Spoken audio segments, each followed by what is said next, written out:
위기 속에서 빛난 에베소 교회였습니다. 에베소 교회는 좀 다른 데하고 특별해요. 바울이 3차 전도 여행 때 한 4년간을 3차 전도 여행을 다녔는데 그 중에 3년을 에베소에 머물렀습니다. 그만큼 바울이 굉장히 중요한 현장으로 봤고요. 왜 그러냐 내가 한번 이렇게 역사를 봤더니 그 당시 에베소 지역에 로마에 속한 지역에 있는데 아시아, 유럽 전 세계 교두국이고요. 인구가 한 20만에서 25만 사이 그 당시에 대도시였죠. 지금으로 말하면 성경학자들이 말하기를 과거에 오늘날의 뉴욕 같은 도시가 바로 에베소였다. 세계 경제 중심 도시, 무역 그리고 모든 이 인재들의 모이는 중심지. 그만큼 발전하고 움직이다 보니까 인재들도 많이 오고요. 또 교육이 발달되고. 그래서 나중에는 철학의 도시로 발달되고요. 로마에서도 최고 가는 도시가 바로 이 에베소였습니다.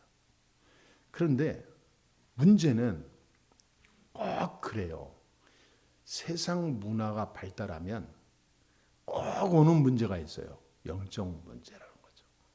그런데 이 영적 문제가 올 수밖에 없어요. 하나님 없는 성공, 하나님 없는 이 자기 능력, 자기 지식, 하나님 없는 자기 노력이 나중에는 심각한 영적 문제로 온다는 거죠. 이거는 교과서입니다. 확실한 거예요. 에베소에 얼마나 영적 문제가 심각했냐면 점술, 주술, 무속, 우상이 세계에서 최고 가는 그런 지역이었습니다. 그러니까 그 당시에 가장 에베소의 대표적인 우상이 아데미 신전이라고 있어요. 아데미 신상. 이 여자 신상인데요. 이 신전을 짓는데 250년 이상 걸렸어요. 아데미 신전을. 얼마나 크게 지었냐면 기둥이 160 몇 개인데 120 몇 개인데 그 기둥이 순수 대리석을 깎아서 만들었어요. 흰 대리석을 찾아서 옮겨와서 깎아서 세웠는데 그게 120개가 넘어요. 건물 지탱하는 기둥이. 근데 그게 몇 미터냐면 높이가 18미터. 넓이, 그 신전의 넓이, 이 길이가 127미터. 그리고 이 폭이 68미터. 그 어마어마한 거대한 신전을 200년이 넘도록 건축했어요. 그러면서 에베소의 대표적인 종교 우상 신전을 만든 겁니다. 그 모든 사람이 오면 아데미 신전을 먼저 들려요. 굉장하죠. 그러다 보니까 어떻게 돼요?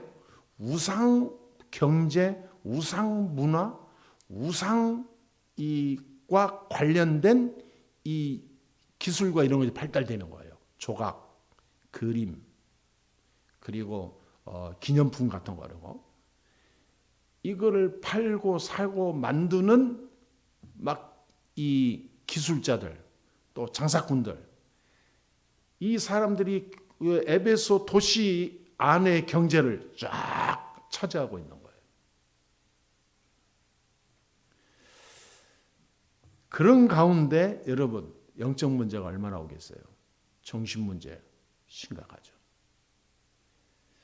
그런 사람이 이제 성공해서 돈을 가지고 이제 권력도 갖고 공부도 하고 이제 성공해서 자리도 차지하고 이제 합니다. 오는 영적 자기 개인과 가정에 오는 영적 문제, 정신 문제, 육신 문제를 해결할 수 없어서 계속 고통당하는 거예요. 거기에 유대인들이 또 모여 사는 그런 지역이 많은데 유대인들이 가는 곳마다 회당이 있잖아요. 아무도 이 회당에 가서도 해결해 줄 수 있는 답을 못 주는 거예요. 그 현장을요, 바울이 본 겁니다. 이걸 그냥 놔두면 안 되겠다. 그래서 바울이 에베소에 2차 전도 여행 때도 갔지만 3차 전도 여행 때는 에베소를 완전히 뒤집어야 됐다라는 작정을 하고 들어간 거예요. 홀몸으로. 거기서 만난 사람이 빌레몬도 있고요, 오네시모도 있고요, 에바브라도 있고요. 많은 제자들이 나왔습니다. 처음에 가서 복음을 전하니까 사람들이요 막 몰려오는 거예요. 뭐 옛날에 우리나라 70년대 60년대 그랬잖아요. 뭐 십자가만 걸면 사람들이 오고 뭐 기도만 해주면 뭐 역사 일어나니까. 오늘도 보니까 바울이 기도하면 불치병도 치유되고 어느 정도 성령이 역사하냐니까 바울이 지나가는 데 그림자를 밟아도 바울의 옷만 만져도 불치병 병이 치유되더라. 얼마나 막 성령에서 그 어마어마한 에베소 현장에 아무도 복음을 줄 수 없는 그 완전히 황폐해진 영적으로 완전히 부패된 현장에 복음 들고 간 바울을 하나님이 얼마나 기뻐하셨냐. 아주 그냥 막 하늘에 뭐 모든 것을 보여주는 거예요. 그러면 역사 일어났습니다. 제자들이 나오고 난리 났죠. 어느 정도 역사를 했냐니까 거기에 우상 신전을 떠받드는 종교인들이 있어요. 그 사람들이 돌아와. 그리고 유대 제사장 선생 바리새인들도 들어와. 그러니까 이 우상 신전을 통해서 우상 문화를 통해서 여러 가지 장사를 해먹고 사는 사람들이 이걸 많은 것을 팔고 사고 해야 먹고 사는데 이 신도들이요 다 때려고치고 다 모아가지고 그 자기들이 갖고 집에 놔뒀던 모든 우상단지들을 다 불태워버려. 우상의 문화에 종사하는 많은 사람들, 그 지도자들 이를 갈겠죠. 그래가지고 나중에는 에베소 전 지역이 완전히 막 뒤집어지는 역사 일어나니까 안 되겠다. 그래서 바울과 바울을 제자들 팀들을 이거를 완전 반폭행을 하면서 내쫓아버립니다. 아니 뭐 완전히 내쫓으니까 있을 수가 없잖아요. 숨을 데도 없고. 그래가지고 이제 3년 만에 전도 여행을 할 수 없이 못하고 로마로 다시 돌아가죠. 근데 로마에서 바울이 복음 전하다가 이제 그 죄목으로 감옥에 들어가게 돼요. 감옥에 들어가서 에베소에 있는 숨은 남은 제자들에게 준 편지입니다. 에베소서. 감옥 안에서 막 간절한 그 에베소 현장을 생각하면서 그 제자들의 그 기도하면서 그 현장에서 영적 싸움하는 제자들을 바라보면서 힘을 주면서 이제 1장에 쭉 시작하고 있죠. 그러면서 바울이 한 얘기를 맨 첫 번째로 16절에 보니까 15절, 16절, 17절 쭉 보니까 에베소 교회를 위해 성도들 위해서 제자들 위해서 기도하는 내용이 나와요. 그래서 16절에 우리에게 딱 오는 말씀이 나오죠. 내가 기도할 때에 기억하며 너희로 말미암아 감사하기를 그치지 아니하고. 바울이 항상 기도할 때마다 가장 먼저 기억나는 교회가 에베소 교회였습니다. 바울이 기도만 하면 가장 먼저 생각나는 사람들이 에베소를 향해서 움직이는 제자들이었어요. 에베소 교회 성도들. 그 어마어마한 세상의 거대한 문화와 그 웅장한 그 대단한 권력 앞에 당당히 복음의 씨앗을 뿌린 그 제자들, 이거는 소중한 정도가 아니에요. 생명 건, 목숨 건 성도들이었어요. 비록 성도였지만 웬만한 쥐의 종들도 하지 못하는 목숨 건 신앙생활이었어요. 그냥 교회 가서 예배드려야지, 오늘 예배드리는 게 성공이야, 이게 아니었습니다. 에베소를 살려야 되겠다, 이 사상이 들어간 거예요. 그러니 바울이 기도할 때마다 에베소 교회 성도들 생각나겠어요, 안 나겠어요? 여러분, 기도할 때 생각나는 사람이 있고 안 나는 사람이 있어요. 그건 어쩔 수 없어요, 인간이기 때문에. 컴퓨터도 아무리 그 안에 자료가 많아도 내가 생각나야 그 자료의 목록의 폴더를 찾아서 검색하고 자료를 내가 저장한 것을 볼 수가 있는 거지, 아무리 많은 것을 저장해놔도 어디다 저장해놓는지 생각이 안 나고 도대체 이 기억이 안 나면 못 보는 거예요. 하물며 인간인데, 내가 기도하면 생각나는 사람이, 항상 마음에 깊이 생각나는 사람이 있다니까요.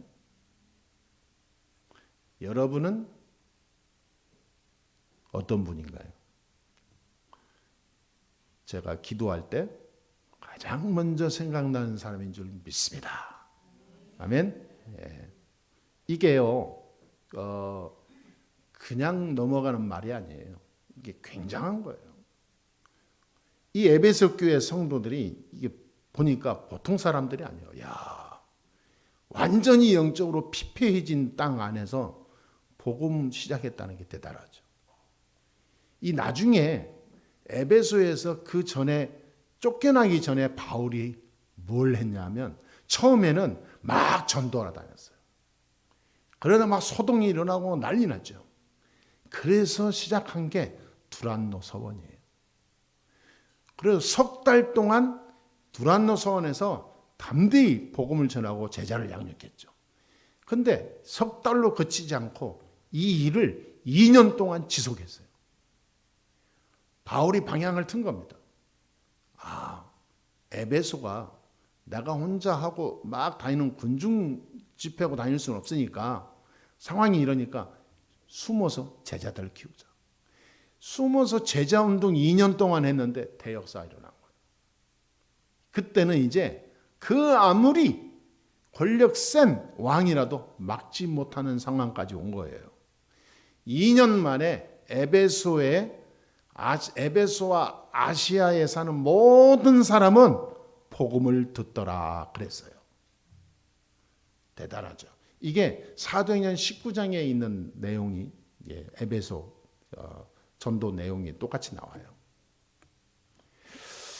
그래서 그 정도로 에베소 교회를 바꿔놨습니다. 그 속에서 든든히 세워진 게 에베소 교회예요. 말하자면 가장 위기라고 하면 위기인 사회 환경 속에서 세상을, 그 에베소를, 문화를 바꾼 교회였다, 그 말이에요. 바로 우리 교회와 저와 여러분들이 받아야 될 응답인 줄 믿습니다. 아멘. 예.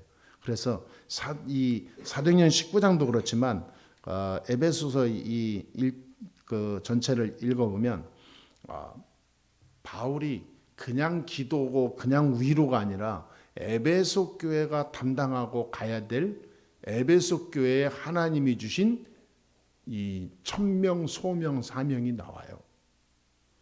그냥 사명이 아니었어요. 하나님이 주신 중요한 명령이었어요. 그래서 에베소에서 두란노 훈련이 일어나고 제자 훈련이 일어나면서 이것이 전 아시아로 퍼지게 되고 나중에는 로마까지 큰 영향을 주게 되죠. 작은 교회 하나가, 작은 한 사람이 시작된 복음 중심의 신앙생활이 나중에 세계를 바꾸는 일이 일어나요. 믿으시게 되기를 바라겠습니다.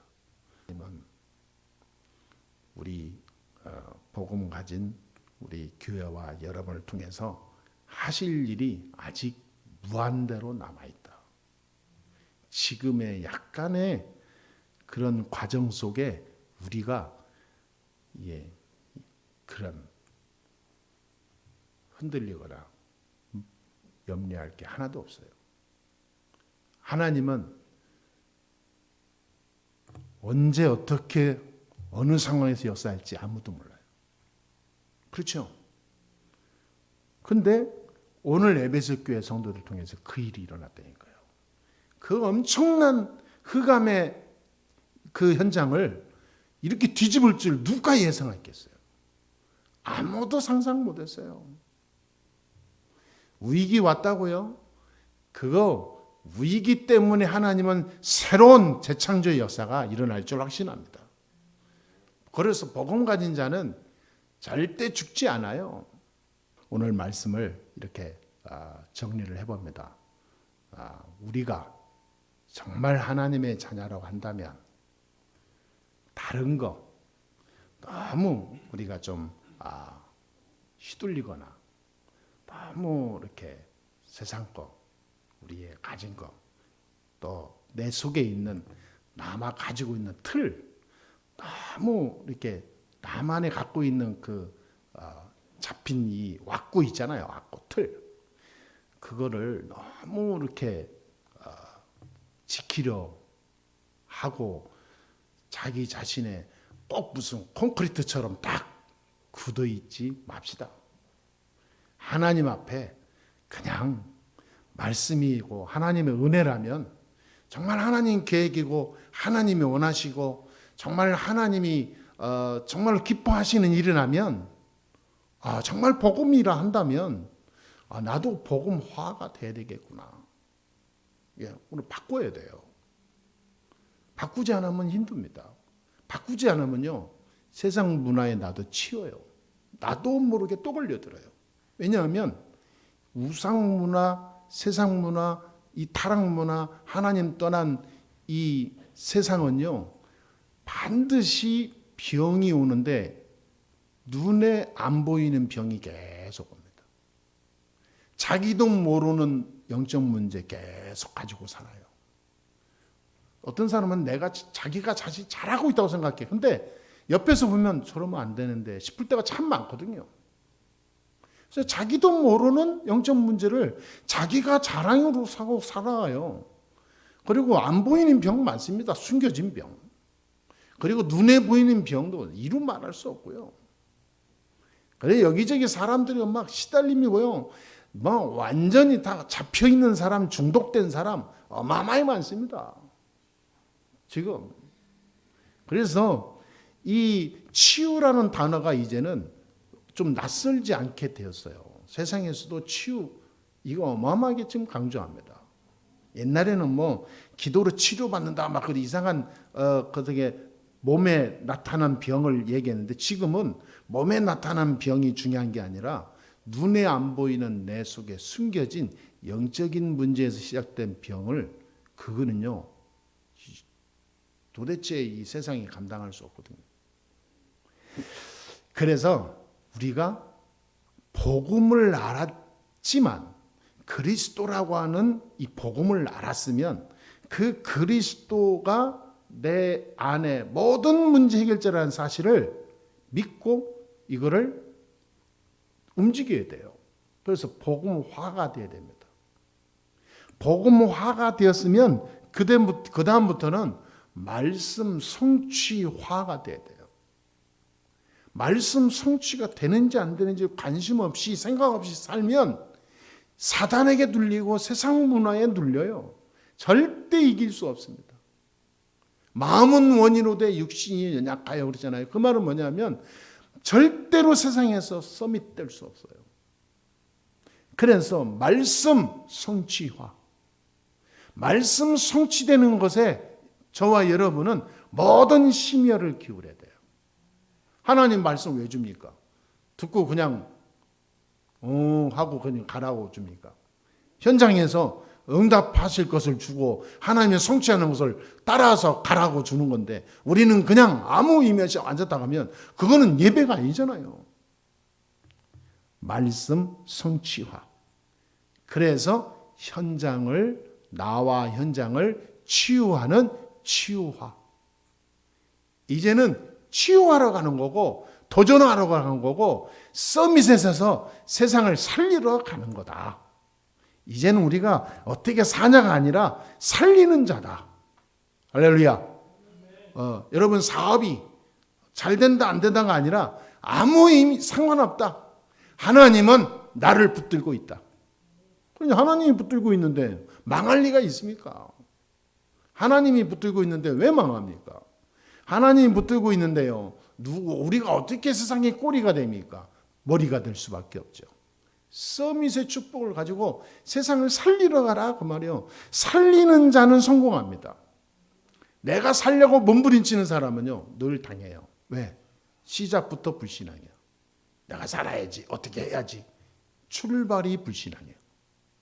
그거는 아무 의미 없는 거예요. 우리는 이미 서밋이라니까. 이미 하늘의 축복을 누리고 있는 자예요. 그렇잖아요. 이미 그리스도를 알았다면 모든 문제 끝난 축복을 누린 자예요. 그러면 뭐냐? 살리러 가야 돼요. 살려고 가는 게 아닙니다. 살리러 가는 겁니다. 이번에 성원이하고 반성이가 대학과 이 대학원에 합격했죠. 내가 살려고 가면 실패합니다. 그 현장에서 날 뭐하냐? 세상 살리는 서밋으로 가는 준비하는 단계예요. 절대로 잊지 말아야 됩니다. 우리 성도들도 마찬가지고 우리 교회도 마찬가지입니다. 이번 주에 위기 속에서 에베소를 완전히 뒤집는 복음운동으로 제자운동으로 일어나서 전 아시아를 바꿔버린 에베소 교회처럼 우리 교회가 그 응답의 큰 증거 있는 시작이 될 줄 믿습니다. 아멘. 여사랑과 인사합시다. 한 주간 말씀 성취의 축복을 누립시다. 네. 아멘.